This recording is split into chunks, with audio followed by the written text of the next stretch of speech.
All right, good morning, everyone. So I'm going to be doing a few different things in this video. Firstly, I'm going to go over the results of the survey that I asked you all to do last week so that you know what I will be focusing on as we get started with reviewing rhetorical analysis. And then I'm going to go over today's assignment, which I'm actually giving you until Friday to complete. So I'll explain why when I get to that.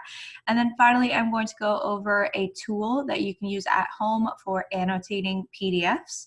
And this is going to be useful both for today's assignment, but also for the next few weeks because a lot of the prompts and texts I'm going to share with you will be PDFs.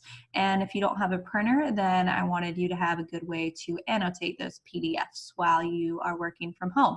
All right, so to get started, I'm going to show you the results of the survey that you all took, mainly just this one question. So I asked you all to say which skills and concepts you wanted me to review or reteach that related to rhetorical analysis. And the top four are what I'm going to focus on because these four were all the ones that over 50% of you said you wanted me to go over.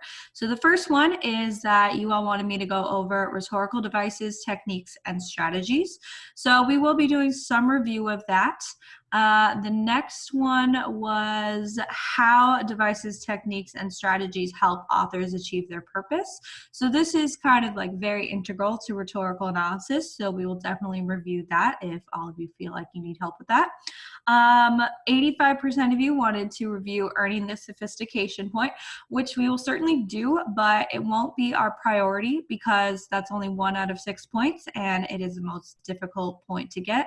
So we will go over how you can go about working toward the sophistication point, but that will not be our main focus in review. And then finally, elevating your commentary. So how to take your commentary a little bit deeper, maybe move either from a 2 to a 3 or a 3 to a 4 in the evidence and commentary category. That's one that I think we should really go deep into. So again, those are the things that I will do most of our review on. We have another 5 weeks or so before you have to take the AP test on May 20th if you are taking it. So I think that we have plenty of time to do a really in-depth review. And of course, I understand that not all of you are going to be able to complete every single assignment. But again, if you're taking the exam, just do the best you can to be as prepared as possible, is my advice. All right, so that is my review plan. Now we're going to move on to today's assignment. So I'm going to take you over to my website. And this is live right now on my website. So I haven't sent it out to you today, obviously yet, but this is the explanation of today's assignment. So for a week of April 13th to 17th, it says Tuesday, I'm going to have you read and annotate the 2005 rhetorical analysis prompt and consider how you would respond to the prompt. So last week we were working with satire and a modest proposal, and all of you were creating your own social satires over the weekend in the style of Jonathan Swift. But this is kind of a different sort of satire. It's more along the humorous kind of side of satire and a little bit less political. But they are definitely, the author of this piece, they are still kind of criticizing humans' behavior in a certain way and kind of maybe calling for change in a way. So again, I'll let you analyze it on your own, but it is a satire. And I believe in the last 15 years, so this is a 2005 rhetorical analysis prompt, in the last 15 years, I think only 2 of the rhetorical analysis prompts have been satire. So there is a chance you could get a satirical text on the AP exam that only consists of the rhetorical analysis question. I don't think there's a very high chance, but I wanted you to be prepared to, again, analyze satire in the case that you would get a satirical text as your prompt. Okay, so this again is from 2005 and it is a satirical prompt. I'm going to ask you to read and annotate it, obviously. But as for the assignment that you turn in, I'm going to give you a few different options. All right, so one option would be to create an outline. So an outline would probably consist of your thesis, maybe like different pieces of textual evidence you would analyze, maybe like 1 or 2 sentences of commentary for each of those, but again, not really a full essay. All right, you can write the full essay. I would really encourage you to do that, especially because I'm giving you the choice to either do it timed or untimed.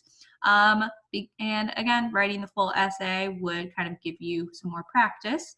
But again, that's just one of your options. And then lastly, I said you could write a thesis and one body paragraph.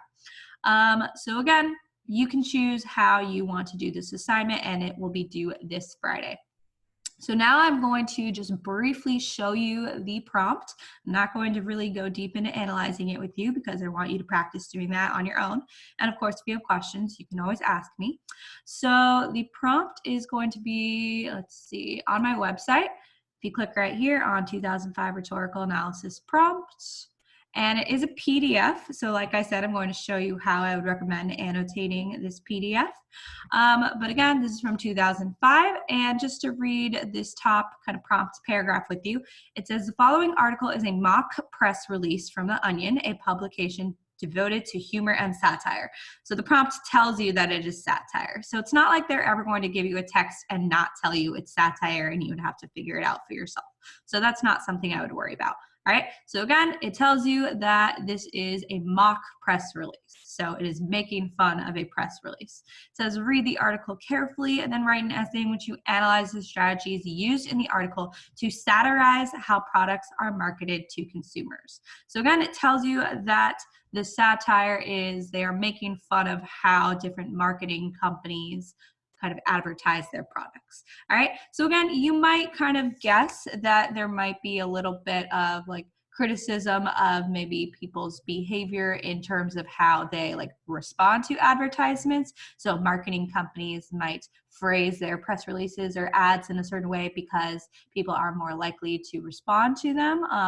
But you might also kind of guess that maybe the authors of this piece, kind of a secondary purpose might be for them to encourage people to maybe think more critically about maybe the products that they buy and how they respond to advertisements. Okay, so again, those are just sort of some ideas you might consider before you actually read the text. And now I'm gonna go ahead and show you that PDF annotating tool that I mentioned. So I've been playing around with this one for a couple days. It's called xodo, Z-O-D-O. And you can either go to the website or there's also an app. I would look for this logo when you search xodo in the App Store because I don't think when you search it, it's like the name isn't exactly the same. But again, just look for this logo and it's the same thing.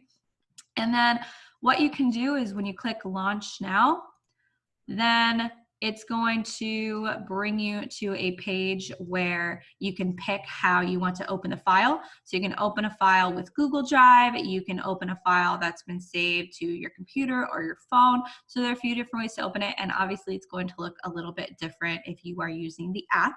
But I already uploaded the PDF for today's prompt.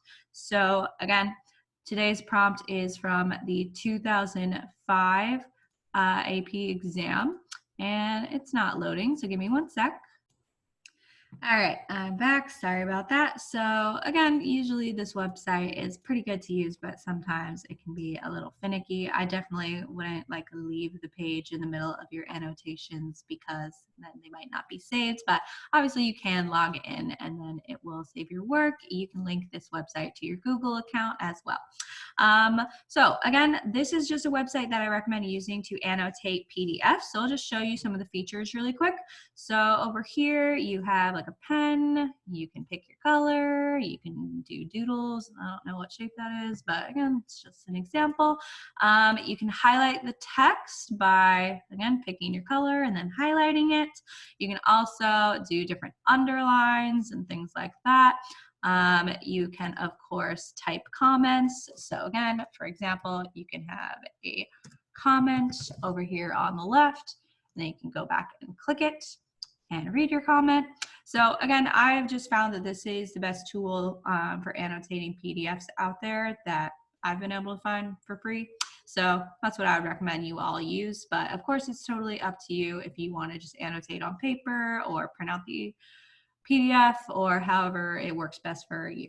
Okay, so I believe that is it for today. I did want to remind you all that, again, your social satires are due today, and we are going to be starting our image study project tomorrow. So those of you who were scheduled originally to go on Tuesday, I'm going to be emailing you today, just reminding you that you need to have your controversial image picked and your questions written.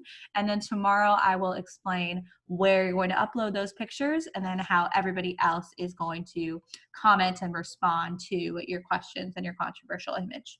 All right. So as always, you know how to get in touch with me if you need help with anything, and I'm going to talk to you all soon.